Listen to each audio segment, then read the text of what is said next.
앉으시기 바랍니다. 하나님의 사랑이 당신의 삶에 임하였습니다. 라고.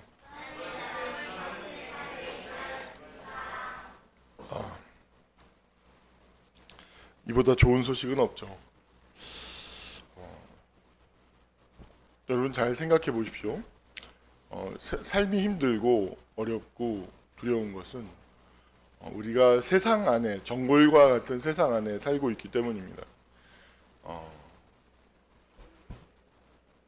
굉장히 많이 경험하고 있죠. 인간 한 사람이 양육이 되고 사회화되는 과정을 보면 사람은 생각보다 많은 것을 어린 나이에 이해합니다. 특히 사회성에 대해서 깊이 이해합니다. 저희 여름이를 통해서 요새 계속 관찰하는 바로는 여름이는 요새 현실 속에서 자신이 공주가 아니라는 사실에 대해서 몹시 절망하고 있습니다. 농담이 아닙니다. 진짜로. 어떤 이것은 자기가 현실 속에서 공주가 아니라는 것은 되게 다양한 걸 함의하는 것이죠. 사회적인 위치, 엄마 아빠의 사회적인 위치, 사회적 존재, 그리고 내가 어떤 세상에서 살고 있는가에 대한 이해하는 것이, 그리고 그 사회 안에서 자기 자신이 어떤 위치를 가지고 있는가에 대한 이해를 가지고 있죠. 그래서 여름이가 요새 어린이집에 잘 가려고 하지 않습니다. 그 이유는 어린이집에서는 자신이 공주로서 살아갈 수 없기 때문이죠. 그래서 어린이집에 가려고 하지 않습니다. 그래서 자고 일어나면 어린이집에 안 가려고 안 가기 위해서 잔머리를 굉장히 많이 했습니다. 기침을 심하게 한다든지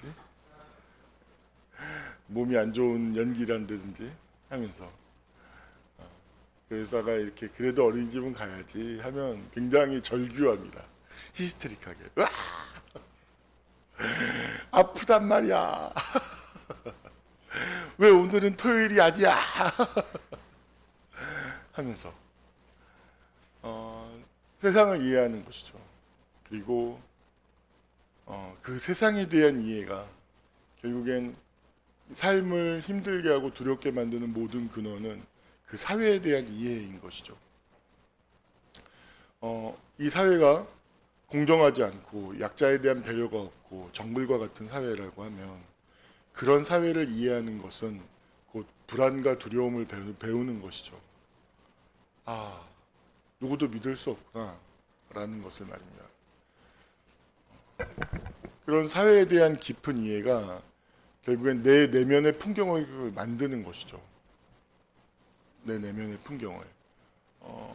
예를 들어서 저는 어렸을 때 성장하면서 저희 가정이 밤마다 일어나고 있는 일상의 어떤 불화들, 깨어진 모습들을 누구에게도 이야기할 수 없었습니다. 그것은 무엇일까요? 그것은 사회에 대한 이해를 제가 이미 가지고 있었다는 것이죠. 네가 밤마다 일어나고 있는 일들을 누구도 이해해주지 않을 거야 라고.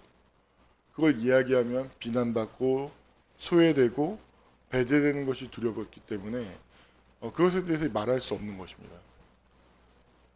그 모든 것들의 핵심에는 무엇이냐면 사랑이 없는 것이죠. 이 세상에는 사랑이 없다는 것을 깊이 이해하고 있는 것입니다. 깊이, 아주 깊이. 이 세상을 지배하고 있는 어떤 그 중심의 코어의 에너지, 핵심, 논리는 사랑이 아닌 어떤 면에서 야만, 이기성, 욕망 같은 것들이 존재하고 있기 때문이라는 것을 깊이 알고 있기 때문에 마음을 닫는 것이죠. 그리고 그것에 대한 이해가, 전에도 이야기했지만 세상에 대한 이해가 내면의 풍경을 만드는데, 그것은 내면의 풍경을 어떻게 만드냐면 그 내면의 질서를 만드는 어떤 검열자를 만드는 것이죠. 예를 들어서 내가 가지고 있는 부정성들이 있어요. 연약함들. 그런 연약함들을 정직하게 바라볼 수 없게 만듭니다. 왜냐하면 그런 내 부족하고 연약한 면들은 이 사회 안에서 오픈할 수 없는 것인데 내 내면 안에서 어떻게 오픈할 수 있겠습니까? 그렇죠? 그래서 억압하죠. 그런 억압이 바로 내면의 풍경을 만드는 것입니다. 그렇게 내면의 풍경을 만드는 것은 다시 말하지만 이 세상인 것이죠. 세상. 사랑이 없는 세상. 사랑이 아닌 다른 것이 지배하고 있는 세상을 알고 있기 때문에 나도 내 자신에게 사랑으로 대할 수 없는 것입니다. 왜냐하면 내가 내 자신을 사랑으로 대하게 되면 이 세상을 지배하고 있는 질서와 논리들과 다른 것이기 때문에 그 동일하게 나 자신에게도 동일한 규율을 정하는 것이죠. 예를 들어서 공부를 못할 수도 있죠. 때로는 성적이 떨어질 수도 있어요. 그러면 그것을 이해하고 수용해 주기보다는 정죄하죠. 한심하기는. 왜 그럴까요? 그렇게 채찍질을 해야 한다고 생각하기 때문입니다. 저는 이 세상을 지탱하고 있는 것은 이 사회와 세상이 그런 사랑이 아닌 것들에 의해서 지배당하고 있지만 그래도 우리의 일상적인 생활 속에서는 사랑이 존재하고 있기 때문에 이 세상이 지탱하고 있다고 생각합니다. 망하지 않고 있다고 생각합니다. 그 사랑의 힘이 이 사회로 그래도 확산되어져 나가는 힘이 더 크기 때문에 이 세상이 유지되고 있다고 믿습니다. 여러분, 그런 사랑이 없는 어떤 배제의 힘, 선과 악, 이분법적이고 배제하는 그 힘의 정점에는 무엇이 있었냐면 율법이 있었던 것이죠. 이것은 바로 예수님이 오기 이전에 유대인들에게 유대 사회에서만 있었던 그런 율법을 지칭하는 것이 아니라 모든 인간의 문화를 총칭하는 것이기도 합니다. 그 핵심에는 율법이 있는 것이죠. 인간을 지배하는 것. 그건 율법에는 사랑이 없습니다. 배제하는 것이죠. 사람을 정죄하는 힘으로 사람을 움직여가는 것입니다. 그런 율법이 지배하고 있는 곳에서 제가 자주 말씀드리지만 사람은 소외당합니다. 내가 무엇인가를 억압한다는 것 자체가 이미 소외입니다. 나다움을 포기해야 되는 것 자체가 소외인 것이죠.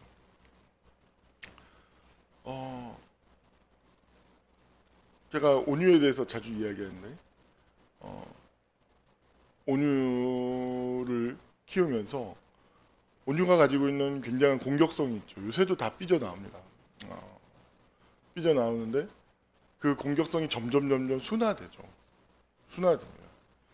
그 공격성을 다 수용해 주었을 때 온유에게 있어서 가지게 된 어떤 깊은 믿음, 신뢰가 뭐냐면 표현해도 돼 라는 것입니다. 인간은 그 수용하고 담아주는 과정을 통해서 인간은 다듬어집니다. 쉽게 말하면 튜닝이 되고 조율이 되는 존재이죠.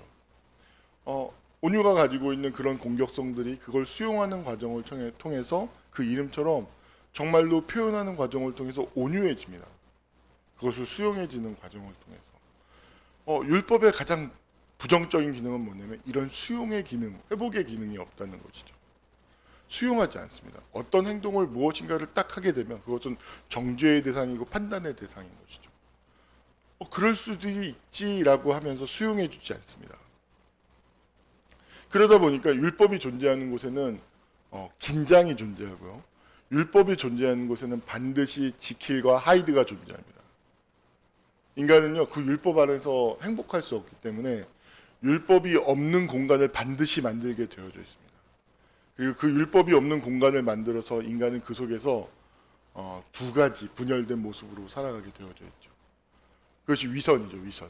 그 위선에 대해서 예수님께서 바리새인들과 종교 지도자들, 제사장들, 사두개파, 왕족들 그런 사람들의 위선에 대해서 가장 신랄하게 이야기했던 것이죠. 율법이 가리키고 있는 바는 하지 않고 율법이 가리키고 있는 그 정수를 보려고 하지 않고 율법이 가지고 있는 그 정죄하는 기능에만 오로지 집중하는 그 율법이 의도하고 있는 바는 전혀 생각하지 않는 왜 율법이 왜 이런 걸 하게 하지 하는 그것은 전혀 생각하지 않고 율법의 기능, 정죄하는 그 기능 자체에만 집중해서 사람을 지배하는 것이 율법이었죠. 지금까지 존재하는 세상의 문화가 다 그런 것이었습니다. 그러니까 다시 말해서 율법은 비인격적이죠. 그러니까 사람이 인격적인데 비인격적인 것에 지배를 받는다고 한번 생각해 보십시오. 인격 자체가 고등한 것입니다. 우월한 것입니다. 근데 그 비인격적인 것 자체가 열등한 것이죠. 사실 하위에 존재하는 것입니다. 따라서 하위의 것이 위에 있는 것을 지배하기 시작하면 인간성이 파괴되는 것이죠. 이 자체가.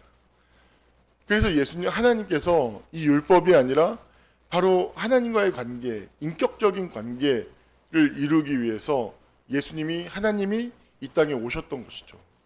그래서 율법을 통해서 맺는 관계가 아니라 하나님, 우리를 위해서 죽으시는, 사랑하시는 그 하나님과의 관계를 주시기 위해서 하나님께서 친히 이 땅에 사람의 몸으로 오셨던 것입니다.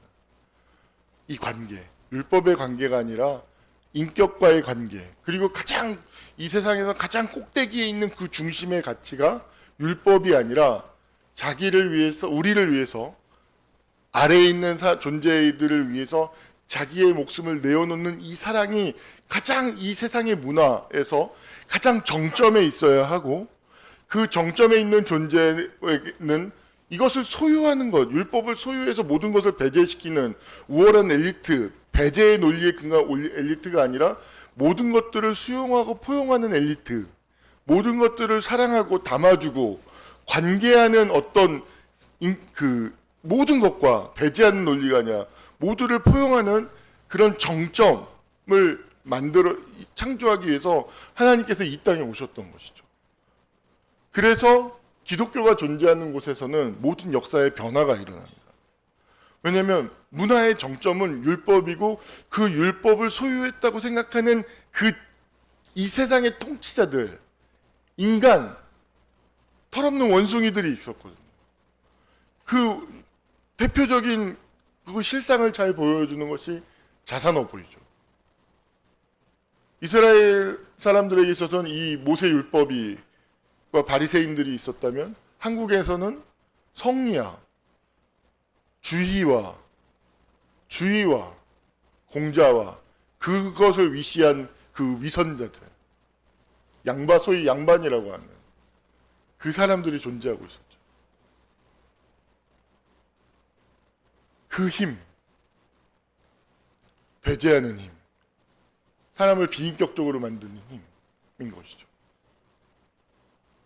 그래서 그것을 소유한 사람들이 정말로 인간적이냐? 아니요, 인간적이지 않아요.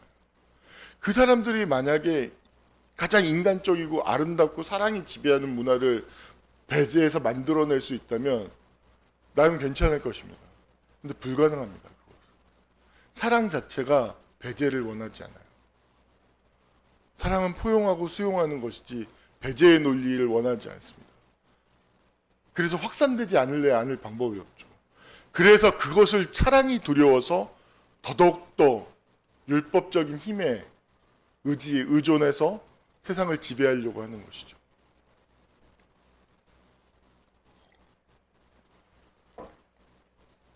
그래서 오늘 말씀해 보면 이 십자가가 이 세상에 지혜 있는 자들과 지혜 있는 자들과 선비 이 세대 이런 사람들에게 있어서는 미련하다는 것입니다. 이 십자가가 미련한 것이라는 것이죠. 왜 포용해? 왜 인격적이어야 돼? 라는 것이죠. 이 십자가에 나타난 이 하나님의 지혜가 미련해 보인다는 것입니다. 잘 보십시오. 이 십자가를 자기 내면에 한번 적용해 보십시오. 자기를 정말로 스스로가 여러분들이 이미 자기 관계를 맺는 데 있어서 정말로 되게 이 시대의 어떤 핵심 코어 문화, 이 시대의 사명 중에 하나가 뭐냐면 개인이 되는 것인데요. 이 개인이 되는 건 무엇이냐면 이 세상에 지배하는 그게 무슨 나의 개별적인 존재자입니까? 그건 세상의 분자인 것입니다. 그건 세상의 분자인 것이죠. 그래서 이 십자가를 자기 내면에 적용해 보십시오. 자기를 정말로 스스로가 여러분들이 이미 자기 관계를 맺는 데 있어서 정말로 되게 이 시대의 어떤 핵심 코어 문화, 이 시대의 사명 중에 하나가 뭐냐면 개인이 되는 것인데요. 이 세상에 지배하는 문화, 그게 무슨 나의 개별적인 존재자입니까? 그건 세상의 분자인 것입니다. 그런 것으로서 나의 고유성, 개별성을 이야기할 수 없죠. 인간은 오로지 사랑 안에서만 개별성이고 고유한 존재가 됩니다. 하나의 분자에 지나지 않습니다. 그래서 그 나라고 하는 이 개인의 공간 안에서 정말로 이 세상의 힘, 어떤 그 무엇도 다 들여보내지 않고 정말로 순수한 존재인 나를 마주할 수 있는 그 개인이 될 수 있는가? 그리고 그 개인으로서 내가 나의 주체, 주인이 될 수 있는가? 사적인 공간이 바로 개인이 되고 개인의 자신의 인생의 주체, 정말로 진정한 주체, 주인이 되기 위해서 사실은 사적 공간이 필요한 것이죠. 사적 공간에서 근데 대부분의 사람들은 엄한 짓을 하죠. 하이드가 되거나 이 세상의 논리를 가지고 와서 스스로가 자기를 검열하면서 살아가고 있죠. 그건 사적 공간이 아닙니다. 그거는 분자화된 공간일 뿐인 것이죠. 정말로 내가 개인이 되어서 여러분 노비는요. 여러분과 노비의 차이는 뭐냐면 출퇴근이 있다는 것입니다. 여러분도 과거로 얘기하면 회사의 노예입니다. 노예. 근데 왜 스스로를 노예라고 생각하지 않냐면 퇴근하니까요. 퇴근하고 나면 그 일의 지배를 받지 않으니까요. 그 퇴근이라고 하는 물리적 시간. 그러면 그 퇴근 이후에 그 시간에 내가 어떻게 살아갑니까? 잘 생각해 보십시오. 그 시간을 내가 어떻게 살아가고 있는가가 곧 나입니다. 그 시간에 정말로 내가 스스로를, 저는 이것이 기도인데, 성찰하고 명상하고 자기를 한 발 뒤에서 보고, 이 모든 것이 저에게 있어서는 기도입니다. 이 기도의 시간, 아무것도 나를 지배할 수 없게 만드는. 그래서 정말 나는 내가 나의 주인이 되고 싶어. 내가 내 감정의 지배자가 되고, 내가 내 감정을 읽고 이해하고, 누구의 힘도 빌리지 않고 정말로 내가 될 수 있는 시간, 그 시간을 내가 이 사적인 영역에서 만들지 못하면 여러분 정말 죄송한데 그 사람은 분자입니다. 개인이 될 수 없습니다. 개체성, 고유성, 개별적 존재가 될 수 없습니다.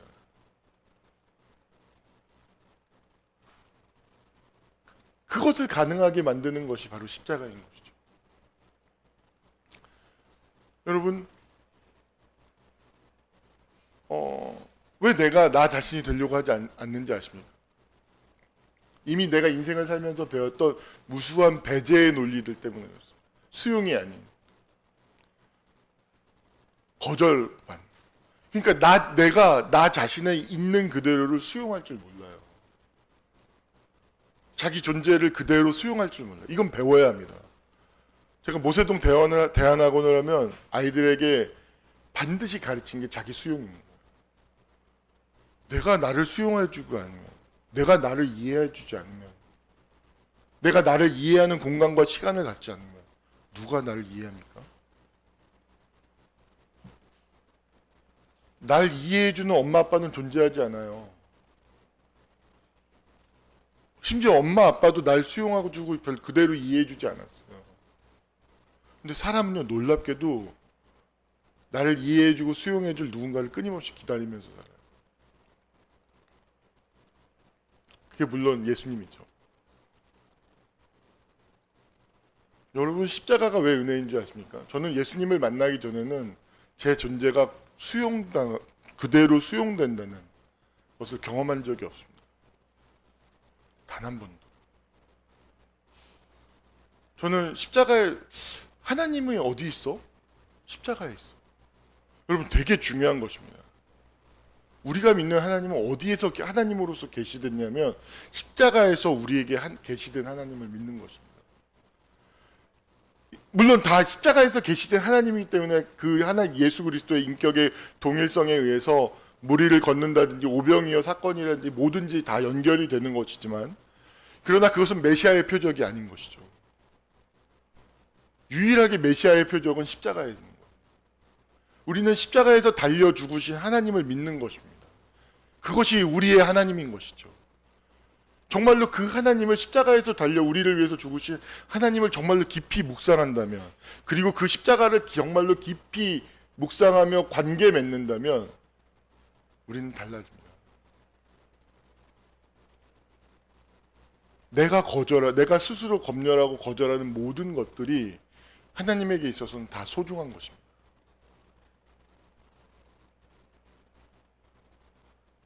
내가 무가치하게 여겼던 그 모든 것들이 하나님에게 있어서는 귀하고 값진 것입니다. 보물인 것입니다. 그래서 하나님을 모르는 사람들은 자신의 가치를 땅속에 묻어두고 살죠. 무가치하다고 여기면서. 그래서 예수를 만난 사람들, 정말로 이 십자가에서 우리를 위해서 죽으신 하나님과 관계 맺는 사람들은 열매 맺는 삶을 살 수밖에 없습니다. 왜냐하면 그것이 아무리 부족한 것이라 할지라도 내 속에 있는 것을 더럽다, 부정하는 배제의 논리로 보지 않습니다. 그것을 내가 다 수용하고 끄집어내고 계속 무엇인가를 해봅니다. 이게 뭐지? 뭐가 있지? 뭐가 있지? 이 속엔 뭐가 있지? 뭐가 되지? 기대하는 마음.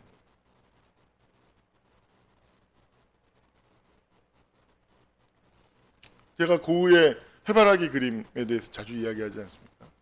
여러분, 그 그림 자체를 가장 비싼 그림입니다. 세상에서 존재하는. 정말로.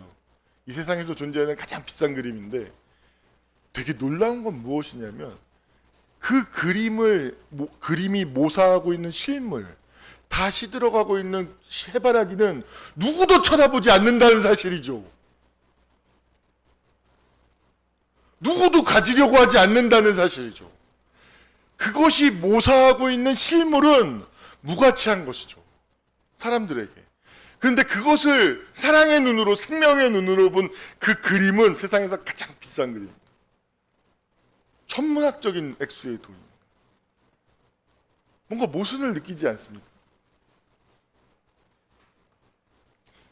여러분들 속에 있는 대부분이 그 고흐가 바라본 해바라기와 같은 것이죠.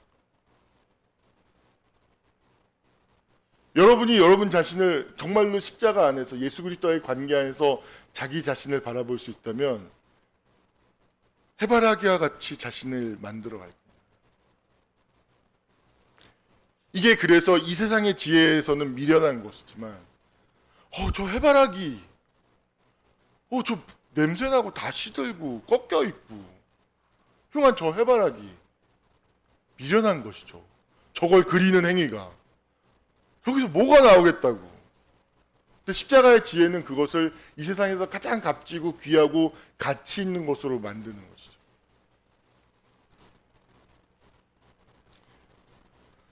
여러분, 내일 죽음이 찾아오면 자기 자신을 사랑하지 않는 사람들은 엄청난 후회 속에서 죽음을 맞이할 것입니다. 아무리 가진 게 많아도요, 죽음 앞에서 무가치함을 느낄 겁니다. 근데 내가 사랑하고 사랑 안에서 살고 있는 사람 후회 없습니다.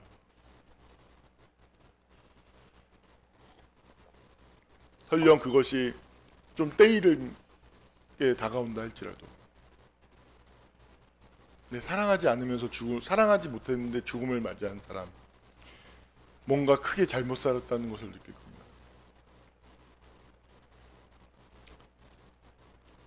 정말 중요한 건 나인 거죠. 이기적인 나가 아닙니다. 나의 존재인 거죠. 나의 존재를 사랑할 줄 아는 것. 내가 배제의 논리 안에서 살고 있는, 율법 안에서 살고 있는데 내가 무엇을 더 갖는 게 무슨 의미가 행복이 있겠습니까? 내가 율법 안에서 살고 있는데요. 율법 아래서 살고 있는데 왕이 된들 대통령이 된들 무슨 행복이 있겠습니까? 내가 복음 안에서 살고 내가 좀 부족하고 가난하게 산다 할지라도 그것이 훨씬 행복한 것입니다. 진짜입니다. 안 믿으시는 표정인데요.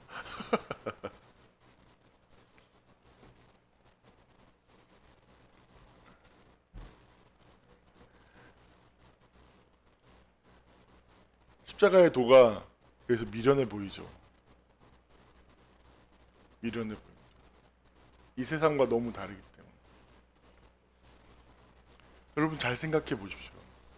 나 자신과 이 십자가에서 나를 사랑하시는 하나님처럼 내가 나 존재를 그대로 영접하고 모든 것을 이해하고 수용하는 태도로 여러분들이 저마다 한 20에서 한 30년 어간을 살아오셨는데 40년을 넘게 살아오신 분들도 더러 있는데 잘 생각해 보십시오.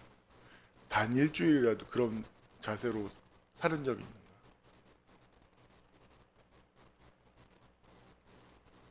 단 하루라도 그런 태도와 마음으로 살아온 적이 있는가?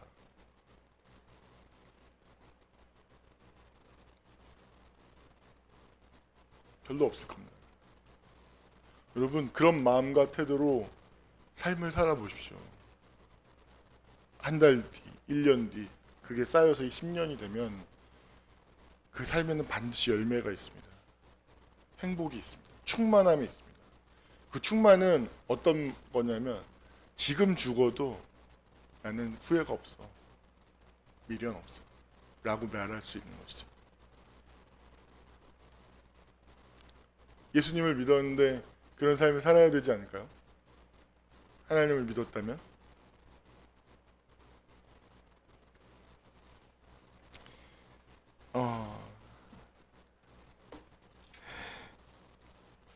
십자가의 도가 멸망하는 자들에는 얘는 미련한 것이요 구원을 받는 우리에게는 하나님의 능력이라. 십자가의 도. 율법 안에서 살아가는 사람들의 대부분의 특징이 율법의 메커니즘은 정죄죠. 정죄. 가장 핵심 기능입니다. 무엇인가가 자신의 연약함과 부족함이 드러났을 때 정죄받는 것이 두렵다 보니까 아무것도 안 하려고 하는 태도를 갖죠. 그것이 자신의 가능성을 땅속에 묻어두고 있는 하나님이 주신 은사를 땅속에 묻고 사는 사람의 심리 상태이죠. 이것을 아들러는 하나의 가능성을 남기기 위해서 일부러 하지 않는다고 하죠.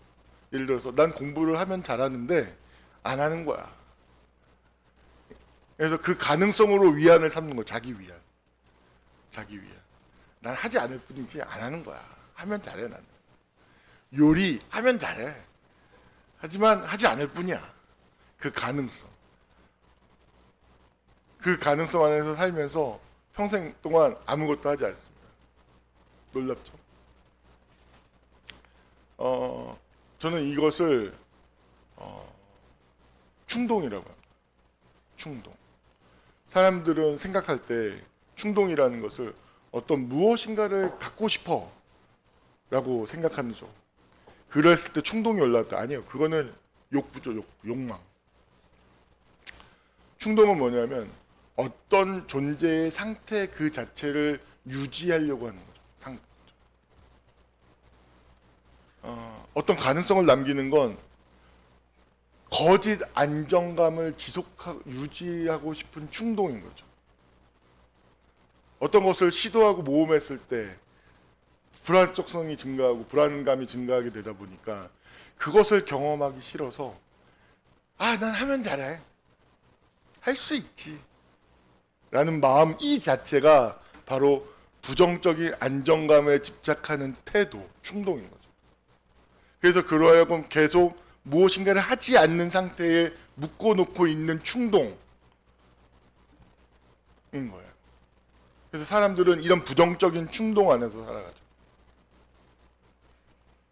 제가 오늘을 보면서 되게 감사한 건 뭐냐면 무엇인가를 시도하는 것을 두려워하지 않아요.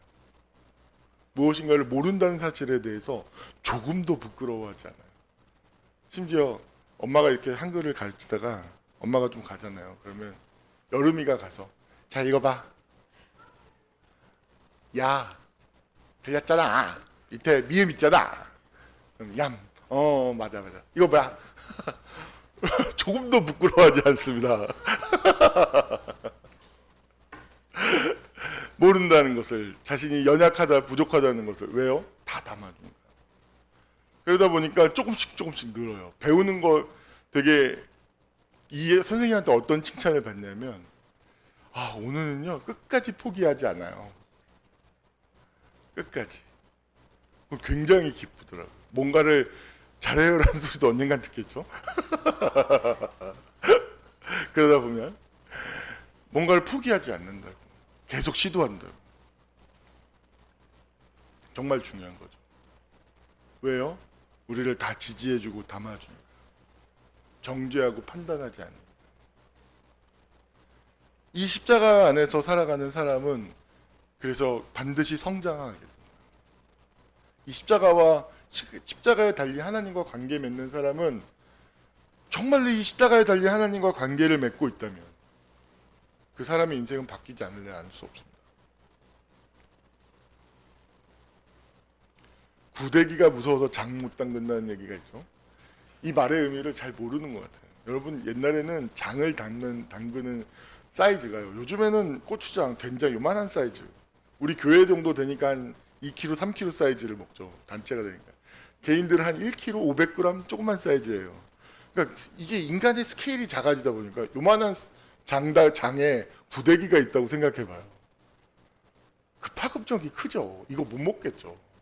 근데 옛날에는 장 담그는 스케일이 거의 제 몸뚱아리만한 스케일의 장독대에다 장을 담는 엄청나게 큽니다. 그리고 굉장히 많아요. 장독대 수십 개, 많은 경우는 수백 개가 되죠. 그래서 그만한 사이. 그러다 보면 과거에는 밀폐 기술이 좋지 않다 보니까 반드시 구데기가 생깁니다. 반드시요. 그러면 여러분, 구데기가 무서워서 장을 못 담는다는 말은 뭐냐면 그게 생긴 게 너무 무서우니까 장을 포기하는 거예요. 구데기는 생길 수밖에 없어요. 중요한 거 걷어내면 되는 거죠. 구데기는 생길 거야. 하지만 그걸 걷어내고 장을 떠먹으면 되는 겁니다. 그게 인생인 것이죠. 놀랍게도 율법 안에서 사는 사람들은 구데기가 무서워서 장을 못 담는 거예요. 구데기가 생기면 어떻게 하지? 하면서 벌써 자기 스스로를 올가면서 행동하지 않아요. 구데기가 생길 거야. 그 가능성을 어떻게 막아요? 못 막아요, 그거는. 근데 사랑 안에서 사는 사람, 괜찮아. 걷어내면 돼. 걷어내고 먹어도 아무 문제 없어. 구데기가 있어서 혐오스러워? 그 구데기가 뭐가 정말 무서울까요? 여러분, 과잉된 표상인 거죠, 그것은. 전 우리 지체들이 보면 바퀴벌레에 대한 과잉된 표상을 봐요. 저는 어제 밤에도 사실은 바퀴벌레를 많이 봤어요. 조용히 있었어요. 또 과잉된 표상을 해가지고 듣기 싫어. 바퀴벌레는 그냥 같이 사는 거지 그냥. 이런 환경에서 어쩌라고. 개별적인 아파트도 아니고 다 사방이 뚫려 있고 음식물 쓰레기가 난무하고 있고 막 있는데 그 막을 방법이 없어요. 새콤와도 방법이 없어요.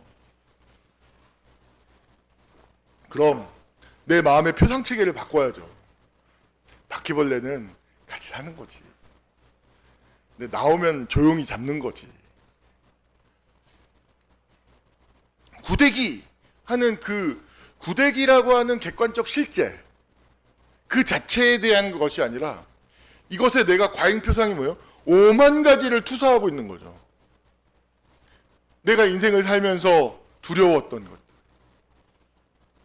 수용받지 못했던 것들, 인생을 살면서 경험했던 거절받으면서 갔던 감정들, 그 감정들이 거기에 투사되는 거예요. 애꿎은 바퀴벌레에게. 거절의 에너지를 막 쏟아내죠. 거부의 에너지, 배제의 에너지를 막 쏟아내죠. 걔는 무슨 죄가 있냐고, 바퀴벌레로 태어난 게. 그냥 바퀴벌레일 뿐인데. 그래서 팍 죽이면서 살고자 하는 의지를 막 죽이면서 일말의 양심의 가책, 죄책감도 느끼지 않아요. 왜? 내 마음속에서 살고 부정적인 표상으로 잔뜩 있거든. 그걸 내가 배제해버렸거든. 율법적으로 정죄하고 심판하고 지가 한 생명을 지옥에 보내버렸거든.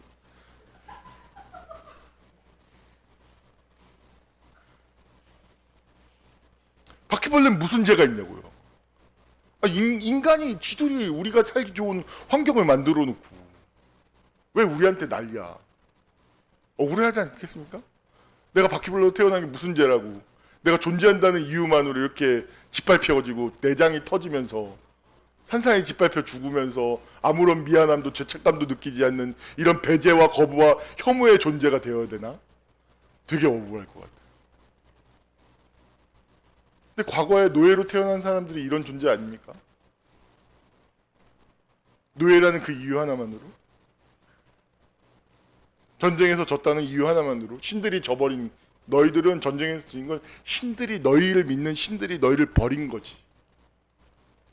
너희는 저주받은 거야. 이 바퀴벌레처럼 사람을 취급하죠. 내 마음에서 만들어진 걸 투사해서.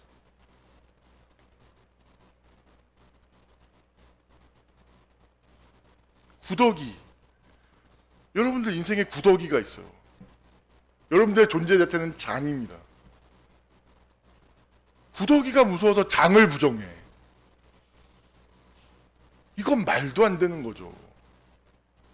내가 어떤 실패를 경험했어. 어떤 아픔이 있어. 구더기죠. 그 구더기 때문에 장의 존재 자체를 부정합니까? 내 인생 자체를, 내 존재 자체를 무가치하게 여깁니까? 바보죠, 바보. 근데 이 세상은 그러죠. 저 구더기 있는 것. 쟤 구더기네. 쟤 가난하네. 쟤 못생겼네. 쟤 엄마 아빠 저런 사람이라면서. 이런 식으로 구더기에게 과잉된 표상을 주죠. 그리고 인간은 그 심리체계, 언어체계 안에 갇혀서 스스로를 그렇게 보면서 망가져가는 거죠.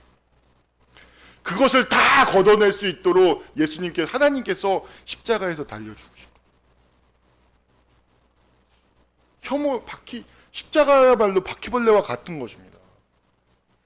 죽이면서도 조금도 죄책감을 느끼지 않는, 하나님으로 저주받은 자, 내장을 다 터지게 하고 말려 죽이고 숨죽여 죽이고 피 머리에 그냥 그 가시밸류를 가서 머리 뼈를 뚫어버리고 창을 찌르고 벌게 베끼고 모욕하고 뺨 때리고 바퀴벌레 취급을 받는 거예요.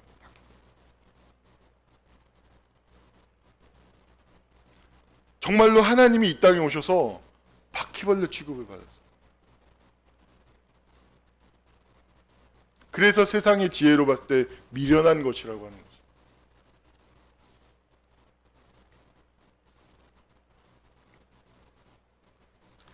그 십자가가 부활의 상징, 생명의 상징, 하나님의 상징이 되는 것이죠.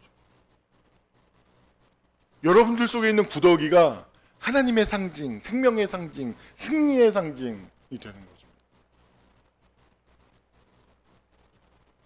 그렇다면 그 구더기를 사랑할 수 있어야죠. 그 바퀴벌레를.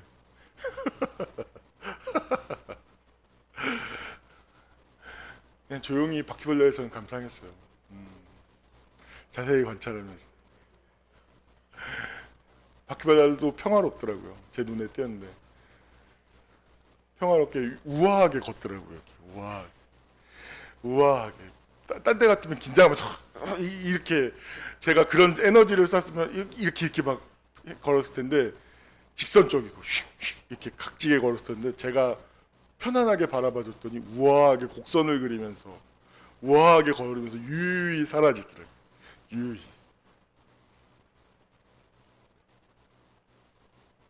여러분들 스스로를 구더기 취급하고 있지는 않습니까?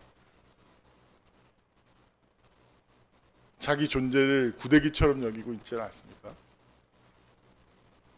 한번 생각해 보십시오. 자기 존재를 구더기처럼 여기는 사람들은요, 놀랍게도 율법적인 태도를 취합니다.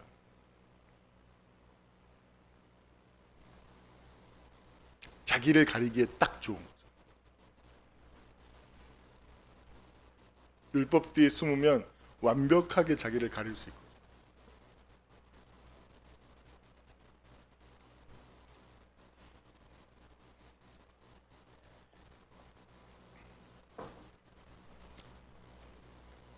말씀을 마무리를 할까요?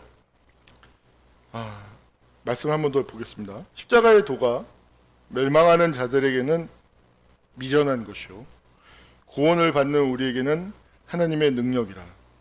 기록된 바 내가 지혜 있는 자들의 지혜를 멸하고 총명한 자들의 총명을 폐하리라 하였으니 지혜 있는 자가 어디 있느냐? 선비가 어디 있느냐? 이 세대의 변론가가 어디 있느냐? 하나님께서 이 세상의 지혜를 미련하게 하신 것이 아니냐? 하나님의 지혜에 있어서는 이 세상이 자기 지혜로 하나님을 알지 못하므로 하나님께서 전도에 미련한 것으로 믿는 자들을 구원하시기를 기뻐하셨도다 라는 것입니다. 이게 십자가의 도입니다. 여러분, 이 십자가가 나와 무관한 것이 아니라 내 삶과 나의 존재와 관계 맺는 실제이기를 간절히 바랍니다. 그러기 위해서는 기도해야죠. 기도. 오늘 제목이 잘못 나갔습니다. 기도를 절망에게 배웠습니다. 입니다. 제목이. 칼럼. 잘 보십시오. 여러분, 하나님은 선과 악을 넘어서 있습니다. 선과 악에 갇히지 않습니다. 하나님을 잘 믿는 사람들은요, 역시 선과 악에 갇히지 않습니다. 그것이 하나님이 당신을 닮은 하나님의 형상을 따라 지음받은 인간의 피조물인 것이죠. 그런 면에서 여러분들의 인격은 지금도 계속 창조 중입니다. 하나님과 함께, 여러분과 함께 동역하면서 어떤 것에도 어떤 범주에도 갇히지 않는 그런 존재. 여러분들이 기도할 때 선악을 넘어가는 존재가 되는 것입니다. 하나님과 함께 할 때. 그래서 여러분 존재 자체가 하나님에게 의미인 것입니다. 여러분들의 존재 자체가. 저는 그래서 되게 대담하게 내가 만약에 실패한다면 그럼 하나님도 실패하는 것이다 라는 거죠. 제가 어렸을 때 죽고 싶었던 주된 동기는 하나님을 실패자고로 만들게 하기 위해서죠. 네가 날 이 세상에 던졌어? 그럼 나는 죽음으로 말미암아서 네가 실수했다는 걸 증명한다 라고. 당신은 실패했다. 그런 마인드로 죽고 싶었어요. 정말. 하나님께 어찌나 빡빡 대들었는지. 진짜 목숨을 걸고 대들었어요. 저는 그 하나님께 대드는 그 마음을 까라마조프의 형제들이라는 그 소설에서, 도스토옙스키의 소설에서 이반 까라마조프라는 그 둘째가 있어요. 까라마조프가의 그 형제들이 둘째가 있는데 그 사람이 무신론자이거든요. 그 사람이 하는 말과 인물에 어찌나 감정이입이 되는지. 와, 진짜. 근데 결국엔 미쳐 죽어요. 그 사람이 미쳐요. 저도 그런 걸 향해 가고 있었죠. 하나님이 없으면 사람은 미칩니다. 정말로 그걸 믿는다. 얘기가 좀 격가지로 샜는데 여러분 정말 하나님은 여러분들을 사랑하십니다. 자기를 사랑하는 능력을 키우십시오. 자기를 구데기처럼 여기지 마시고 수용하십시오. 사랑하십시오. 영접하십시오. 그리고 자기를 영접한 사람만이 타인을 영접할 수 있습니다. 내가 나의 존재를 영접하지 못했는데 누굴 영접합니까? 말도 안 됩니다. 계속 구데기로 보이죠. 넌 도려내야 돼. 구데기 또 보였어. 저 인간 속에 담겨 있는 저 게으름, 저 눈치 없음, 도려내야 돼 하고 말이죠. 누굴 영접하겠습니까? 나도 영접하지 않았는데. 죽음이죠. 서로가 율법적인 서로 그래 그럼 너한테는 구력이 없을 것 같대. 이 태도로 나오기 시작하는 순간부터 모든 관계는 산으로 가기 시작합니다.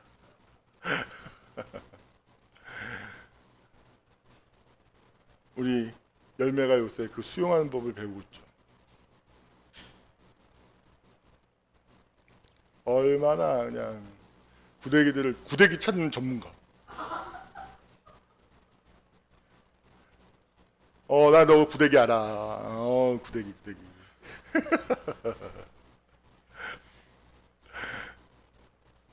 감사합니다. 정말 말씀을 마치겠습니다. 십자가의 도를 여러분이 삶 속에서 가까이 하시고 묵상하셔서 여러분들이 정말 열매 맺는 삶, 내일 죽어도 난 후회 없다, 잘 살았다 라고 얘기할 수 있는 그런 인생을 살 수 있는 저와 여러분이 될 수 있기를 간절히 소망하고 축원합니다. 기도하겠습니다. 살아 역사하시는 아버지 하나님, 하나님께서 십자가에서 당신 스스로를 계시하셨습니다. 우리 개혁교회가 리폼드 처치, 개혁주의 교회, 이 모두가 새로워지는, 새롭게 하는 이 교회의 신앙의 근거, 신앙의 대상, 모든 것이 되는 그 하나님이 십자가에서 계시되었다는 것. 그 사실의 의미를 깊이 생각하며 묵상하며 그 십자가에 우리를 위해서 죽으신 그 하나님과 교제하며 관계 맺으며 친밀함을 누리며 복 있는 사람이 되어서 많은 열매를 맺는 우리 모두가 될 수 있도록 주님 축복하여 주시옵소서. 이 모든 것을 우리를 죄에서 구원하신 예수님의 이름 받들어 기도하옵나이다. 아멘.